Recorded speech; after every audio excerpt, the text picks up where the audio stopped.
Assalamualaikum warahmatullahi wabarakatuh. Anak-anakku yang kami cintai, wabil khusus kelas 8 MTSN UTBS Kudus. Sudah lama saya kangen pada Anda semua. Hampir 1 bulan kita tidak bisa menyapa secara langsung, tapi alhamdulillah saat ini kami bisa menyapa lewat jarak jauh, dan saya yakin anak-anakku saat ini dalam kondisi baik dan sehat. Saya minta anak-anakku tetap semangat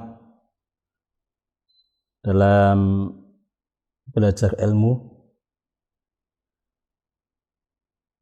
Ingat, sudah pernah saya katakan di kelas, suatu saat kita akan menjumpai pembelajaran menggunakan media online, dan saat ini adalah salah satu contoh yang nyata.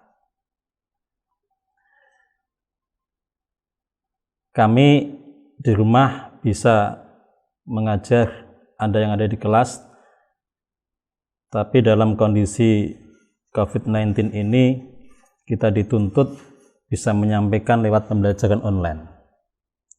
Anak-anakku yang kami cintai, khususnya kelas 8 MTSN UTBS Kudus, sekali lagi saya katakan Anda tetap belajar semangat, karena apapun yang namanya belajar itu, dalam kondisi apapun kita tetap bisa belajar dengan baik.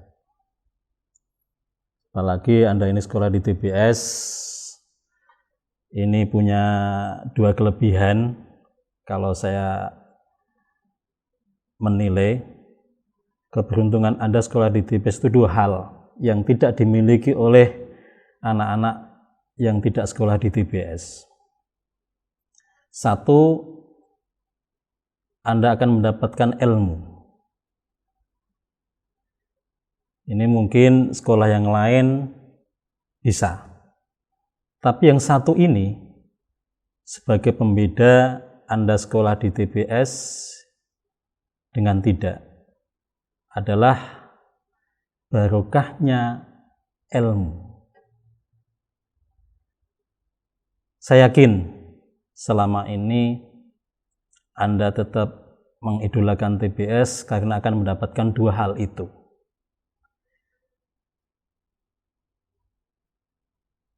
Yang pertama, Anda mendapatkan ilmu, yang kedua adalah barokahnya ilmu. Anda tahu bahwa barokah di sini adalah, kalau definisi di kitab salaf, adalah ziyadatul khair, akan penambahan kebaikan. Dan saya yakin, insya Allah, seyakin-yakinnya saya mengatakan, ketika Anda nanti bisa lulus di TBS, nanti akan Anda tahu barokahnya, nanti akan Anda temui. Makanya saya minta Anda tetap semangat belajar di TBS kali ini. Dan anakku, mungkin hampir 1 bulan ini kita tidak bisa belajar dengan tatap muka,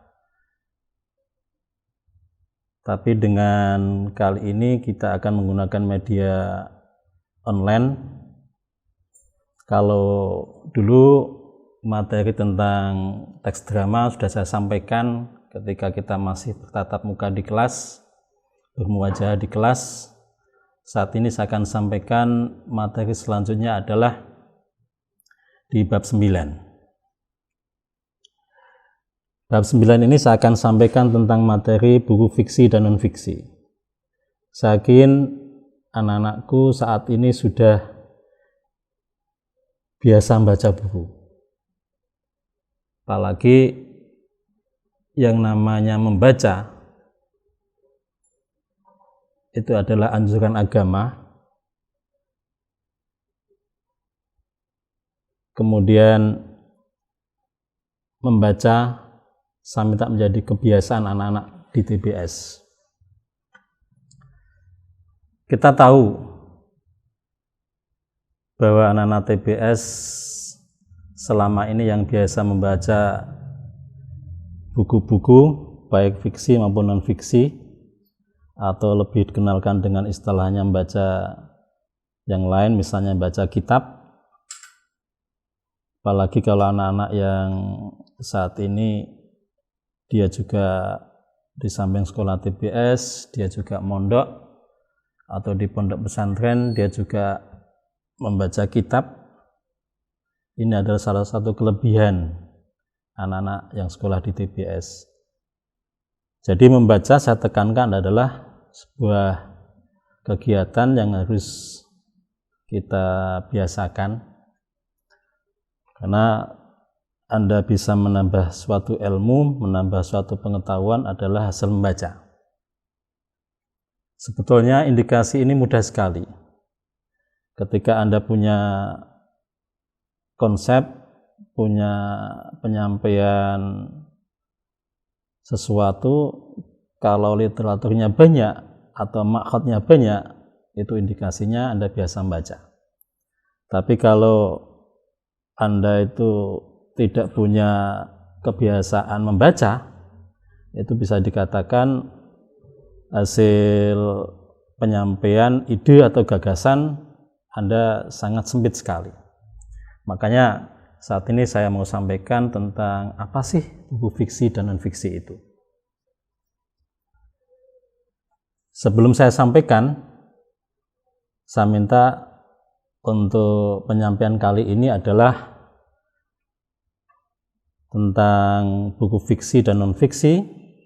Ada upaya kita bisa menggali dan menemukan informasi baik dari buku fiksi dan non-fiksi yang Anda baca. Di samping itu, Anda nanti saya minta bisa menelaah unsur buku fiksi dan non-fiksi yang Anda baca. Makanya penyampaian di media online ini saya minta titik tekannya saya mengharapkan Anda membudayakan baca. Karena saya punya dua keinginan. Anak-anak TBS ini punya budaya membaca yang baik, dan kemudian kalau sudah biasa membaca, nanti dia juga akan bisa melanjutkan tentang hal kepenulisan. Ini harapan saya selaku pemegang mapel bahasa Indonesia. Apalagi saya akan gawangi untuk anak-anak bisa membudayakan membaca. Sehingga konsep buku fiksi dan non-fiksi ini saya minta nanti bisa dipahami dengan maksimal. Kemudian saya minta, saya akan menyampaikan ini punya tujuan. Yang pertama adalah tujuannya materi ini Anda bisa menggali dan menemukan informasi. Bagi anak-anak yang biasa membaca, saya yakin pengetahuannya, informasinya sangat banyak sekali. Dan ini nanti akan bisa bermanfaat Anda ketika besok akan melanjutkan studi di atasnya. Di aliyah maupun di SMA, nanti kalau di kampus, kalau Anda sudah biasa membaca itu enak. Kenapa? Kalau tidak senang baca, logikanya ilmu Anda tidak banyak. Tapi kalau Anda senang membaca buku, logikanya pengetahuan Anda banyak. Makanya saya minta kesempatan pembelajaran online ini bisa dipahami. Titik tekan saya adalah yang belum biasa baca buku, saya minta nanti membiasakan baca buku. Buku apapun. Kalau Anda saat ini belum membaca, belum biasa membaca, latihannya adalah baca buku-buku yang ringan. Ini biasanya dikategorikan dalam buku fiksi. itu buku-buku yang enak dibaca. Kalau nanti Anda sudah biasa membaca, akan mencapai tahapan ke buku non-fiksi. Kemudian tujuan kedua adalah menelaah unsur buku fiksi dan non-fiksi. Kemudian saya akan mau sampaikan tentang apa sih pengertian buku fiksi dan non-fiksi itu. Saya kira anak-anak mungkin ada yang sudah bisa memahami atau yang belum, tapi saya akan mau mentakitkan atau menguatkan lagi kemampuan Anda, daya ingat Anda tentang apa sih buku fiksi itu. Buku fiksi, Anda bayangkan sudah tahu, fiksi itu kan khayalan, menggunakan imajinasi. Jadi buku fiksi adalah buku yang berisi cerita atau kejadian yang tidak sebenarnya, atau bahasa saya rekayasa. Makanya bagi Anda itu kalau biasa menulis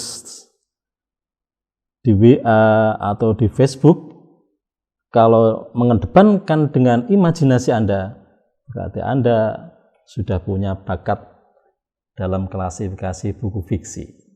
Makanya untung sekali bagi anak-anak yang suka menulis, yang menggunakan landasan imajinasinya, berarti Anda sudah dalam klasifikasi buku fiksi. Jadi buku fiksi itu, sekali lagi saya tekankan, berlandaskan imajinasi, berlandaskan tidak nyata. Nanti saya akan contohkan buku-buku fiksi itu apa. Kemudian yang kedua adalah buku non-fiksi.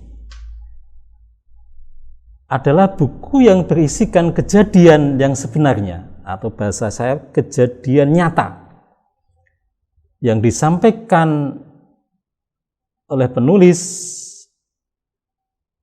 mengenai pendapat atau gagasannya.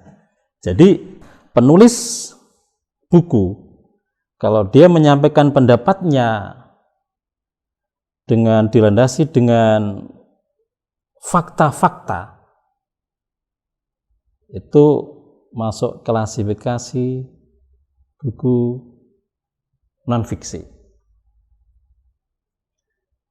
Sehingga saat ini kalau saya lihat penulis-penulis yang muncul sekarang itu, baik penulis fiksi maupun non-fiksi, banyak sekali. Sekali lagi saya ingatkan, Anda paling enggak punya keinginan jadi penulis. Karena penulis itu akan dikenal sepanjang hayat. Kita tidak akan mengenal Imam Ghazali kalau kita tidak ada kitab Ihya Ulumuddin. Kita tidak akan bisa mengenal Imam Ghazali kalau tidak ada hasil karyanya yang bernama kitab Ihya Ulumuddin. Maka sekali lagi, walaupun ini harapan saya yang tentunya mungkin ada anak-anak yang senang menulis atau yang belum, tapi saya minta Anda nanti bisa menulis, nanti akan Anda dikenal sepanjang hayat. Nah, ini contoh-contoh kalau saya lihat ada buku fiksi dan non-fiksi. Yang fiksi itu biasanya adalah cerita anak, ini ada contohnya, ada dongeng, ada cerpen, kayak buku non-fiksi, ada buku pelajaran mapel bahasa Indonesia, itu termasuk buku non-fiksi. Kemudian ada biografi Habibie atau ada buku-buku yang lain. Nah, ini saya contohkan. Ini Habibie Ainun. Habibie Ainun ini adalah buku fiksi. Ini yang sudah dibuat film dan saya juga pernah melihat filmnya. Ini hasil novel. Ini termasuk buku fiksi. Novel itu termasuk buku fiksi. Dan ini ceritanya adalah dibumbui dengan imajinasi penulis. Jika penulis itu hebat, walaupun ini ada Habibie dan Ibu Ainun, tapi ketika dia menulis buku ini, dia menggunakan konsep imajinasi, khayalan yang dibumbui dalam buku itu. Dan saya lihat ini termasuk buku novel yang sangat diminati, karena buku ini saya juga termasuk saya baca sampai selesai, dan sekaligus saya juga pernah lihat filmnya. Bagus sekali untuk motivasi kita sebagai belajar, sebagai anak didik yang semangat untuk mencari ilmu. Kemudian dalam cerita ini yang saya salut sekali adalah ketika Habibie belajar di Jerman, ketika dia kuliah, dia itu bisa membagi dua, karena ini untuk menghemat biaya, yang separuh dia jalan kaki dari apartemennya atau tempat kosnya sampai kampus, kemudian yang separuh dia menggunakan jasa transportasi yang berupa bis. Ini yang saya kagumi sekali dalam dia menuntut ilmu yang berada di negara Jerman itu. Kemudian yang kedua adalah ini buku non-fiksi. Ini saya juga salut sekali. Ini adalah contoh buku non-fiksi karangannya Mbah Kiai Haji Muhammad Zal Mahfud. Ini adalah termasuk tokoh idola saya. Mbah Zal ini adalah seorang ulama yang konsisten, tidak kenal dengan pengaruh apapun. Ketika dia punya konsep, dia tetap konsistennya. Ini juga bagus. Ini saya beli pada zaman lama. Saya beli itu pada tanggal 12 bulan April tahun 2000. Buku ini saya beli. Saya juga baca ini sampai selesai karena saya mengagumi tokoh ini. Dan ini sekali lagi saya contohkan, ini contoh buku non-fiksi. Jadi Mbah Zal menulis buku ini adalah dengan menggunakan konsep ilmiahnya. Tidak menggunakan imajinasi, tapi dengan menggunakan atau didukung dengan data-data fakta. Ini adalah contoh buku non-fiksi. Anak-anakku yang kami cintai, saya minta Anda nanti tetap membiasakan baca buku di rumah atau di mana saja Anda. Tolong, kemana Anda pergi, usahakan bawa buku. Anda misalnya naik bis, naik angkut, di situ Anda manfaatkan untuk baca buku. Ketika saya melihat pemandangan itu, saya senang sekali. Sehingga suasana budaya membaca itu harus kita giatkan di lingkungan Madrasah TBS Kudus. Kemudian unsur-unsur yang saya mau sampaikan adalah tentang unsur-unsur buku non-fiksi. Yang pertama adalah buku non-fiksi itu didukung dengan bagian cover buku. Ini termasuk cover buku anak-anakku. Kemudian ini ada rincian subbab. Ini ada subbab. Nah, ini kemudian isi buku, kemudian cara menyajikan, bahasa yang digunakan, dan sistem penulisan. Saya yakin buku fiksi adalah buku yang ditulis berdasarkan imajinasi, dan buku ini biasanya enak dibaca. Bahasanya juga mudah, tidak susah, sehingga kalau bagi anak-anak yang memulai membaca, maka bacalah buku-buku yang fiksi dulu, sehingga nanti Anda sudah terbiasa membaca. Kalau sudah terbiasa membaca, Anda baru menggunakan tahapan buku non-fiksi. Saya ulangi, unsurnya buku non-fiksi itu adalah ini covernya, ya kan? Non-fiksi berarti buku yang ditulis berdasarkan ilmiah, berdasarkan kajian keilmuan dengan landasan real atau landasan dengan kenyataan. Ada sekali lagi ada buku ada covernya, kemudian ini ada rincian subbabnya, ada isi bab, kemudian menyajikan buku dan bahasa yang digunakan, kemudian sistematika penulisan. Ini biasanya yang dipakai. Kemudian buku non-fiksi, unsurnya adalah ini jelas, ada covernya, kemudian ada rincian subbabnya, ini ada rincian subbabnya, kemudian tokoh dan penukuhan biasanya adalah tokohnya siapa, kemudian temanya bagaimana, kemudian bahasa yang digunakan, dan alur ceritanya. Tadi sudah saya singgung, ini termasuk novel yang saya sukai karena di sini ada sebuah pembelajaran yang sangat bagus untuk anak-anak yang sedang menuntut ilmu, kesemangatannya luar biasa sekali sehingga layak, kemudian isinya bagus, layak dibaca.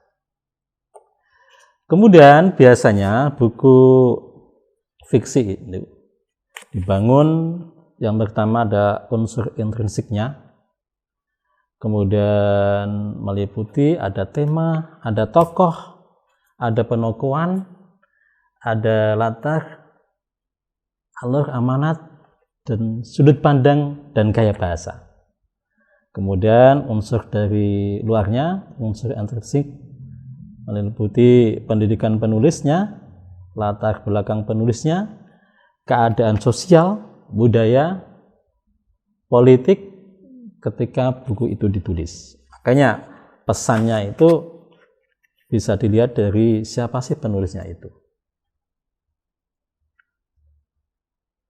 Kemudian hubungan antar unsur dalam buku fiksi dan non-fiksi ini sebetulnya ada kesamaan, yakni sama-sama memiliki sampul atau cover.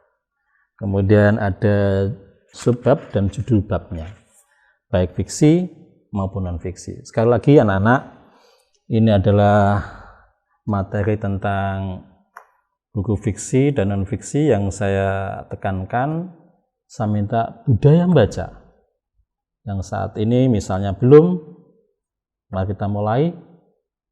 Yang sudah, biasakan terus sehingga Anda walaupun saat ini kondisi lagi ada pandemi, saya minta tetap semangat belajar walaupun di rumah. Sekali lagi saya mau sampaikan bahwa Anda adalah tokoh-tokoh masa depan, yang artinya Anda saat ini diminta untuk membaca buku yang sebanyak-banyaknya, sehingga Anda nanti akan terkumpul sebuah pengetahuan, pengalaman yang Anda nanti akan siapkan ketika Anda nanti sudah memasuki dalam suasana masa depan Anda. Nah, mungkin itu yang saya sampaikan anak-anakku. Sekali lagi saya tetap minta kepada Anda semua, walaupun kondisi bagaimanapun kondisinya, Anda tetap dalam suasana belajar, baik di rumah, tetap membaca, di rumah tetap aktivitas yang ada nilai manfaatnya, sehingga tetap Anda dalam kategori klasifikasi Anda adalah tholabul ilmi. Saya yakin kita tahu bahwa orang yang mencari ilmu akan mendapat jaminan dari Allah. Sekali lagi, untuk kali ini materi yang saya sampaikan tentang buku fiksi dan non-fiksi. Sekali lagi, buku fiksi adalah buku yang berlandaskan imajinasi atau khayalan, tapi kalau buku non-fiksi adalah buku yang berlandaskan dengan kenyataan atau fakta-fakta yang mendukung. Demikian dari kami, saya minta anak-anakku sekali lagi tetap budayakan membaca.